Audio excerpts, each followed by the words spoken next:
Hello everyone, welcome to a class of SYBCom 4th semester. Our topic is Profit Prior to Incorporation PPI. Today we are going to solve question number 4. Problem is solution.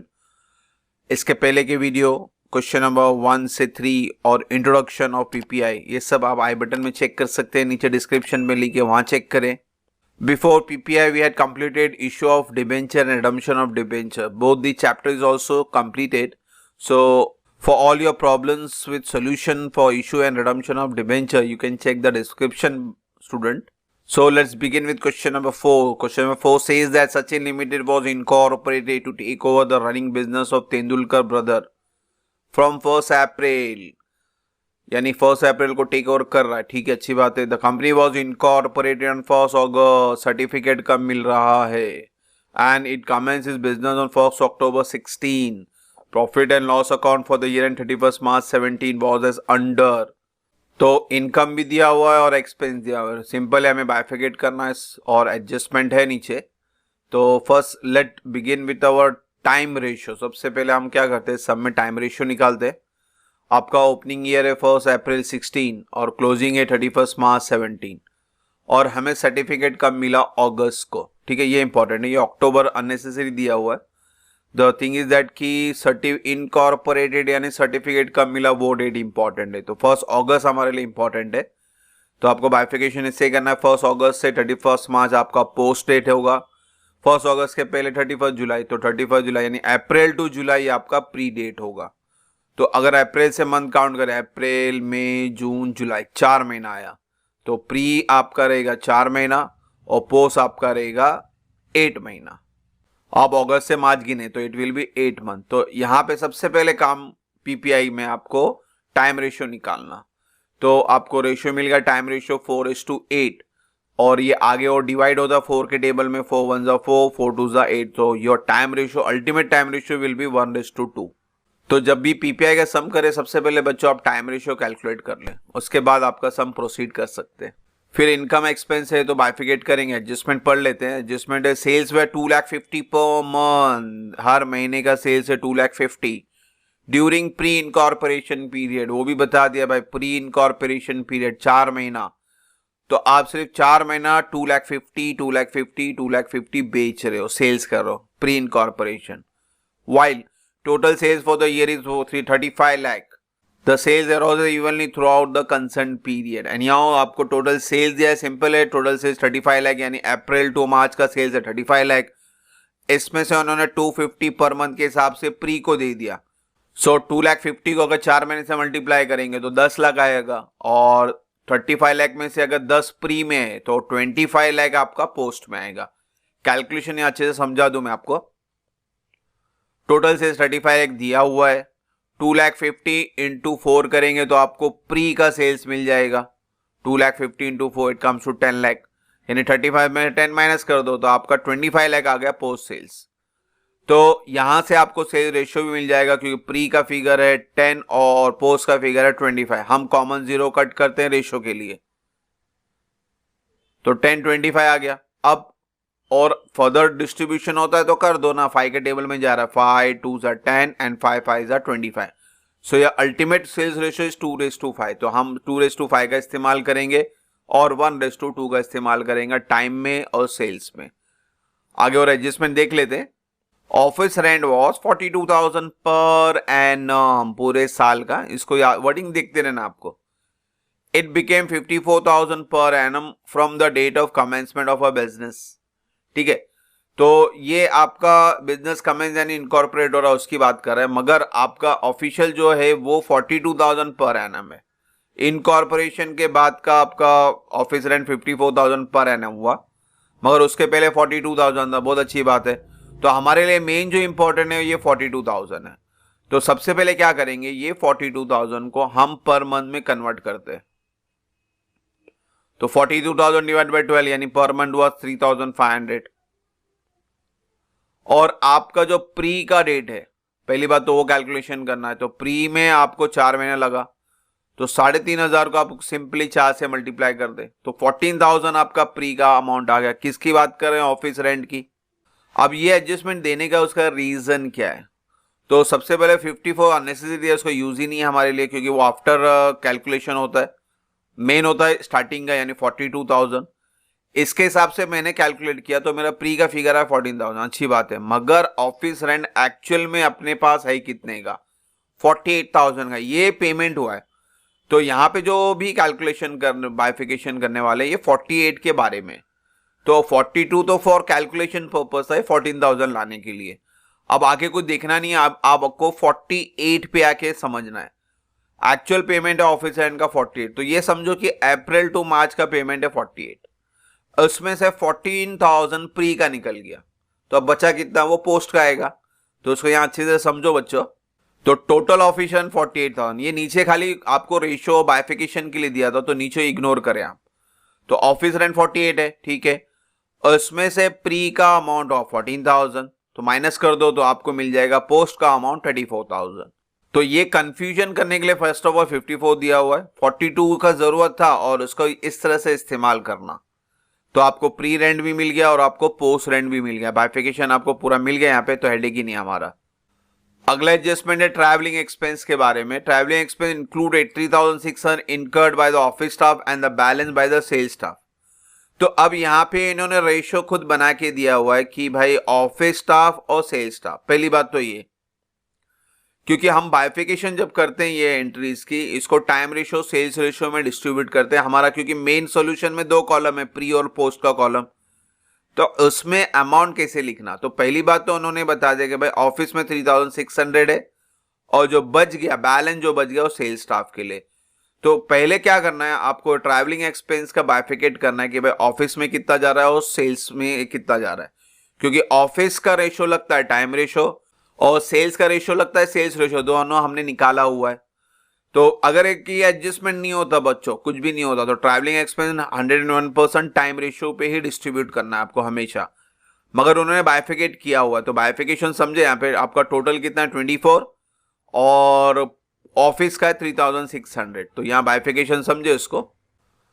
तो बाइफिकेशन इस तरह से, travelling expense 24,600 लिया हमने, उसमें से उन्होंने बोला 3,600 फॉर ऑफिस यूज, तो माइनस करेंगे तो आपका सेल्स स्टाफ का फिगर आएगा 21,000।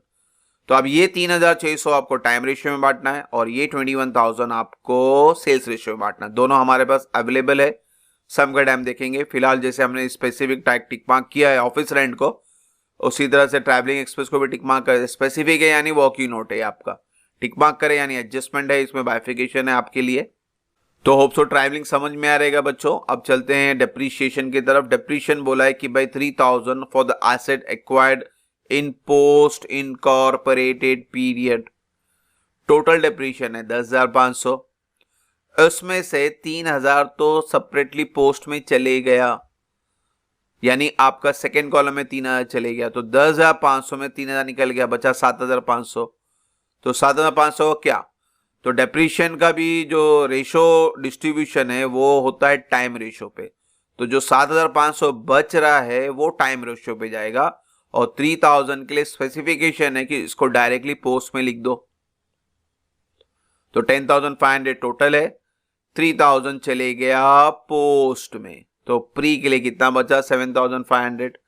तो जो डेप्रीशिएशन एक्चुअल डेप्रीशिएशन है, अगर इंफॉर्मेशन नहीं होता तो हम पूरा का पूरा टाइम रेशो में ही बांटते, मगर इस 10,500 में उन्होंने बाइफिकेट कर दिया कि भाई 3,000 पोस्ट में डालना है पूरा का पूरा। अब जो बच गया 7,500 उसके लिए हमें लगेगा टाइम रेशियो, ठीक है। तो जो 7,500 उसके लिए टाइम रेशियो, उसको टिक मार्क करें, एडजस्टमेंट है इस पे। अब चलते हैं आखिरी एडजस्टमेंट में। Salary include partner salary 30,000 while the remaining salary was for office staff, partner salary, owner salary, vendor salary यानी मालिक की सैलरी, इसको समझे। तो मालिक की सैलरी 30,000 है। पहले तो सैलरी देखे, टोटल सैलरी 1,35,000 है, इसके बारे में बात चल रही है। इस 1,35,000 में 30,000 ने ओनर ने ले लिया, यानी प्री कॉलम। इसका मैं आपको चार्ट बताया था कि रेशियो कैसे बांटना होता है। तो वेंडर सैलरी या ओनर सैलरी है तो प्री कॉलम बनता है, ठीक है।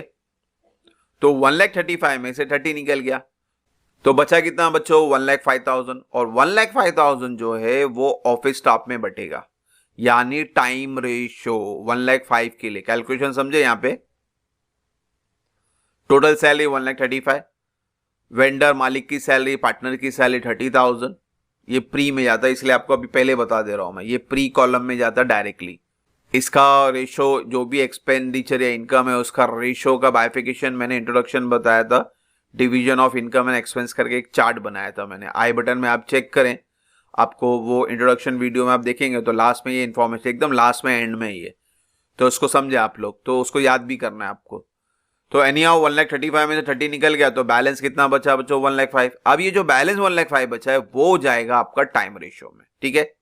तो सैलरी की यानी टाइम रेशियो ये 1,05,000 की बात कर रहा हूँ, एडजस्टमेंट टिक मार्क कर दें, और कोई एडजस्टमेंट नहीं है, जस्ट सिंपली उन्होंने पीनल मांगा है, प्री और इन पोस्ट का फॉर्मेट में ड्रॉ करना है आपको। तो बच्चों अभी आपको देखना है कि कौन सा एंट्री क्या डिस्ट्रीब्यूट करना है। तो अभी तक के हमारे फोर्थ सम हो गया, तो होप सो आपको याद हुआ रहेगा, ग्रॉस प्रॉफिट हमेशा सेल्स रेशियो पे आता है, ऑलरेडी हमने निकाला यहाँ पे। ऑफिस का तो लिख दिया हमने, ऑफिस एक्सपेंस का भी कोई इन्फॉर्मेशन नहीं, यानी ये टाइम रेशियो पे जाता है।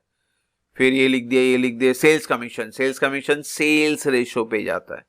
डेप्रीशिएशन हमने लिख दिया है, ग्रॉस प्रॉफिट एक्सपेंस, उसको माइनस करें, आंसर नेट प्रॉफिट आया 62,400।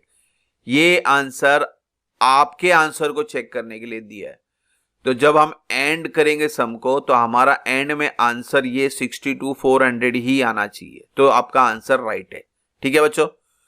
तो hope so working note clear हुआ रहेगा आपको। टाइम रेशियो, सेल्स रेशियो हमने निकाला, ऑफिस का बाइफिकेशन है, ट्रैवलिंग एक्सपेंस का बाइफिकेशन है, डेप्रीशिएशन, सैलरी, तो सबके बाइफिकेशन मैंने आपको बता दिए। अब इसको हमारे सम के सॉल्यूशन में पोस्ट करते हैं, तो चलते हैं सम की तरफ।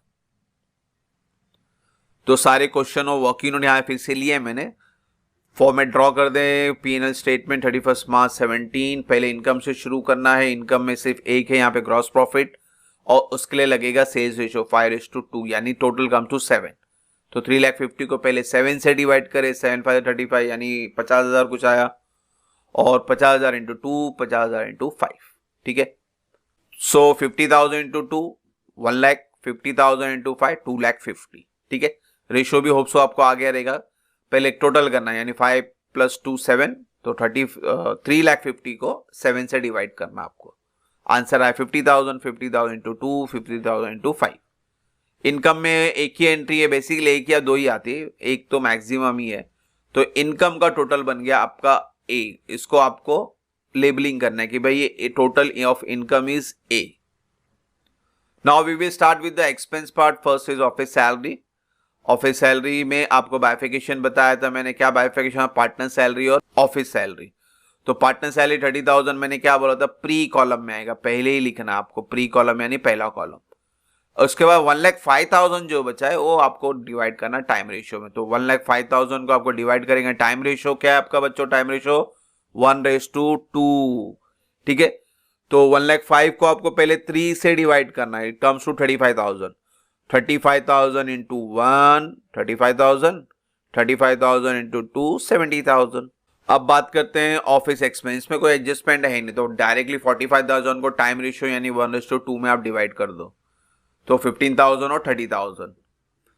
Then next travelling expense. Travelling expense bifurcation है, ऑफिस का अलग है, सेल्स का अलग है, ऑफिस का टाइम रेशियो, सेल्स का सेल्स रेशियो, ठीक है। तो पहला ऑफिस लिखा है मैंने 3,600, टाइम रेशियो में बांटा, टाइम रेशियो 1:2 में बांटा, 1,200 and 2,400। Then travelling expense for sales staff 21,000, इसको आपको सेल्स रेशियो बांटा 2:5 यानी 7। तो 21,000 को 7 से डिवाइड करें, 7 3 जा 21, 3,000 आया, 3 2 जा 6 एंड 3 5 जा 15। तो होप सो आपको रेशियो समझ में आ रहा होगा। वर्किंग नोट बना ले तो आपके लिए इंफॉर्मेशन बहुत सिंपल है बच्चों। अगला एक्सपेंस है ऑफिस रेंट, इसके लिए वो एडजस्टमेंट बनाया था हमने, ऑफिस रेंट का ऑलरेडी बाइफिकेशन दिया हुआ है, तो इसके लिए कोई हेडेक नहीं है। तो डायरेक्टली लिखते हैं, प्री के कॉलम में 14 और पोस्ट के कॉलम में 24, क्या, ऑफिस रेंट, ठीक है। 48,000 पहले टोटल बता दें, फिर इनको 1434 आपने वर्किंग नोट से बताना, ठीक है। स्पेसिफिक यानी ये वर्किंग नोट से आ रहा आपका, तो instead of specific you can write working note also over here, मगर ये आप बताना पड़ेगा उसको कैसे आपने डिस्ट्रीब्यूट किया है। ऑफिस रेंट के बाद क्या नजर आ रहा है बच्चों, सेल्स कमीशन 24,500, सेल्स रेशियो है सिंपल 2:5 में जाएगा, तो पहले 7 से डिवाइड करें, multiply by 2 and multiply by 5। Then last is depreciation. Depreciation का भी वर्किंग नोट बनाया था हमने, पहले तो पोस्ट में 3,000 पहले डायरेक्टली लिखना है आपको, पोस्ट कॉलम में 3,000, ठीक है। अब बचा था 7,500। 7,500 आपको टाइम रेशियो में बांटना है 1:2 में। तो 7,000 को 1:2 में डिवाइड करें, 2,500 एंड 5,000। तो इस तरह से एक्सपेंस भी हो गया, इनकम भी हो गया। इनकम का टोटल ए आ चुका है, अब एक्सपेंस का टोटल हम बी निकालेंगे। रिस्पेक्टिव सिंगल कॉलम को टोटल करें, तो इसका है 110 और इसका है 176,900। ठीक है, इसको भी लेबल करते हैं, बी देते हैं इसको, क्योंकि हमारा अभी आखिरी स्टेप है ए माइनस बी। तो पहले प्री कॉलम की बात करेंगे, 1 लाख माइनस 1,10,700। अब बच्चों इसके अंदर नेगेटिव साइन बड़ा है, माइनस ही करना है, मगर जब आंसर लिखेंगे तो आप ब्रैकेट में लिखेंगे because it is a negative answer. और प्री का आंसर अगर नेगेटिव आता है तो हम इसे कहते हैं गुडविल, और अगर पॉजिटिव आता तो बोलते थे कैपिटल रिजर्व। तो यहां पे तो नेगेटिव आया तो इसलिए गुडविल। अभी सेम वे पोस्ट कॉलम में ए माइनस बी करेंगे, यानी 2,50,000 minus 176। Now over here my positive sign is heavier, यानी आंसर पॉजिटिव आ रहा है 73,100। 2,50,000 में से 176,900 माइनस किया तो आंसर पॉजिटिव 73,100 आया। ठीक है, पॉजिटिव आया तो इसका नाम हो जाएगा नेट प्रॉफिट, और अगर ये भी नेगेटिव होता तो नेट लॉस। आपका अब ये फाइनल आंसर आया। ठीक है, सम पूरा मुकम्मल हुआ। तो अब चेक करें कि मेरा सम राइट है या रॉन्ग है। तो चेक कैसे करने बोला था मैंने, आपका भी आंसर 62,400 आना चाहिए। तो बच्चों एक आंसर पॉजिटिव है, एक आंसर नेगेटिव है, तो आप कैलकुलेट करेंगे तो इट विल बी 62,400 ओनली। ठीक है, 73,100 से सिंपल है, 10,700 माइनस कर दो तो आंसर आपका आया 62,400। ठीक है, तो इसका मतलब है मेरा पूरा सम ये राइट है। तो होप सो आपको सम समझ में आएगा। वर्किंग नोट है, इंपॉर्टेंट है, लाइन वगैरह एडजस्टमेंट वगैरह समझे, उसके बाद ही सम के स्टार्ट करना स्टार्ट करें। तो होप सो यहाँ तो कोई डाउट नहीं। इंशाल्लाह नेक्स्ट वीडियो में जल्दी मिलेंगे। Thank you for watching the video. God bless you.